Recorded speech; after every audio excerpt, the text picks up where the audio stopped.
Opisyal nang inilabas ng Honda ang panibagong Honda Wave 125 sa bansang Thailand. Ang bagong Honda Wave 125 ay mas pinalakas at mas pinaganda, mayroon ding mga dinagdag na panibagong feature na tiyak magugustuhan nating mga Pinoy. Halina at muli akong samahan para tuklasin ang panibagong features na dinagdag sa motor na ito. Ang Honda ay hindi talaga napag-iwanan pagdating sa mga unit upgrade ng kanilang mga motor. Halos kada taon ay nag-upgrade sila ng motor according sa kung ano ang demand ng mga consumer. Isa sa mga motor na ito ay ang Honda Wave. Anyway, available na pala sa Pilipinas ang upgraded version ng isang smaller displacement from Honda Wave family, ang Honda RSX 110. The Philippines' first Honda Wave fuel-injected underbone motorcycle, kaya super tipid na ito sa gas.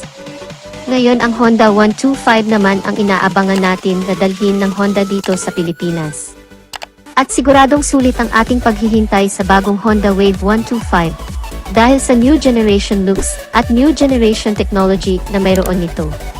Pagdating sa physical design ay andon pa din naman ang signature design ng motor na ito, pero itong bagong Honda Wave 125 ay mas pinatindi dahil naka-LED na ang headlight nito. Kaya mas mahaba ang kanyang lifespan at syempre, mas maliwanag ito, lalong-lalo sa gabi. Pangalawa, ang kanyang daytime running light ay naka-LED na din, naka-bulb type naman ang signal lights. Maganda ang pagkakadesign dito sa kanyang front fairings, pahugis X, from DRL down to headlight and signal light, at mayroon din itong chrome sa gitna na may letrang Honda na mas nakadagdag pa sa pagka-premium at elegant looking ng motor na ito. Sa overall looks ng motor na ito ay nagmukha pa siyang desente at yayamanin na motorsiklo. Pagdating naman sa kanyang instrument cluster ay bago na din ang design. Ang kagandahan nito ay combination na ito ng digital at analog. Analog ang kanyang speedometer, at nasa digital naman ang fuel indicator, gear indicator at ang kanyang odometer. Sa bandang taas naman ang signal light indicator. Mapapansin mo agad ang signal lights dahil hiwalay ang indicator nito. Meron din itong engine warning indicator, at medyo wide ang instrument cluster nito, kaya madali mong makikita ang mga indicators. Kapansin-pansin din na mas gumanda pa ang design nito kumpara sa mga previous version. Mayroon na din itong front pocket na pwedeng paglagyan ng cellphone, gloves, pamunas, mga barya, at kung ano-ano pa. And for the record, ito ang kauna-unahang underbone ng Honda na may front pocket, kaya mas convenient itong gamitin sa pang-araw-araw. Pagdating naman sa kanyang ignition ay meron na din itong shutter lock, kaya hindi na ito basta-basta makakalikot ng ibang tao. And aside sa ignition, dito na rin ang bukasan ng underseat compartment kaya mas easy access na. Mayroon naman itong 17 liters of capacity ng underseat compartment, at kasya ang isang half-face na helmet, medyo lumaki compare sa previous version. Katabi naman ito ay ang fuel tank access. Mayroon naman itong fuel tank capacity na 5.5 liters. Medyo malaki-laki na rin ito para sa isang 125 na motor. And speaking of fuel, mayroon naman itong average fuel consumption na 71 km per liter. Napakasulit ang motor na ito dahil sobrang tipid sa gas. Perfect ito para pang negosyo, pang service sa araw-araw. Pagdating naman sa kanyang tail light ay naka-LED na ito kaya very visible ito sa umaga at lalo na sa gabi. Pahugis X ang design nito, at pang-premium talaga ang datingan.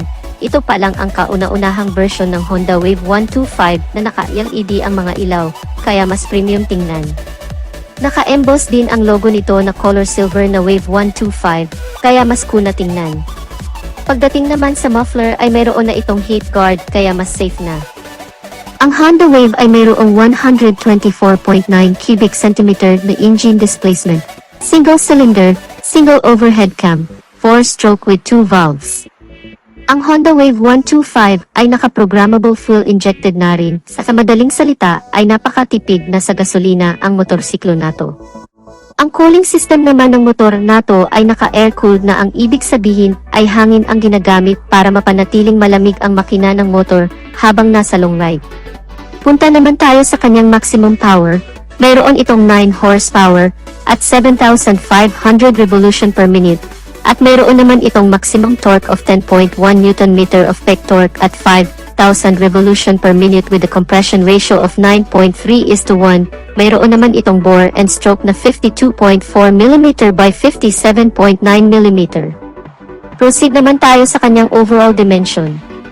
Ang haba ng motor nato ay nasa 1,931mm at may lapad na 711mm at may taas na 1,090mm. Pagdating naman sa kanyang ground clearance ay mayroon itong 135mm with wheelbase of 1,258mm. Pagdating naman ng sukat ng kanyang gulong ay 70/90/17 sa harap, 80/90/17 naman sa likod.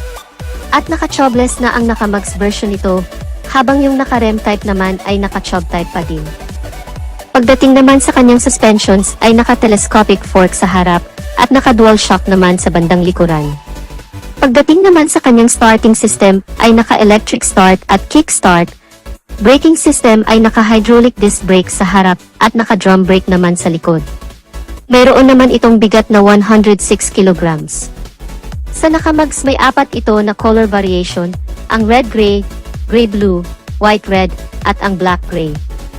Sa naka-spoke type naman meron itong tatlong color variation, ang red-blue at ang black. Pagdating naman sa kanyang price, yung naka-rem type sa Thailand ay nagkakahalaga ng 54,300 baht equal at kung direkta nating i-convert sa Philippine peso ay nagkakahalaga ng 83,830 pesos. Yung naka-mags type naman ay 56,500 baht equal at kung direkta nating convert into Philippine peso ay nagkakahalaga ng 87,249 pesos. Paalala lang, ang price na nabanggit natin sa Philippine peso ay hindi pa ang exact price ng motor.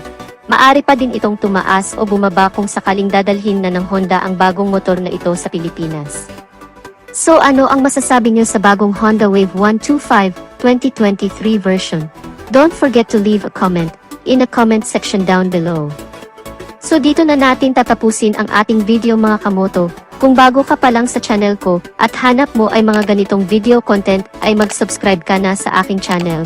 Hit mo na rin ang notification bell icon para lagi kang updated sa aking mga videos. Paki-follow na rin ang ating Facebook page. Maraming salamat at ride safe!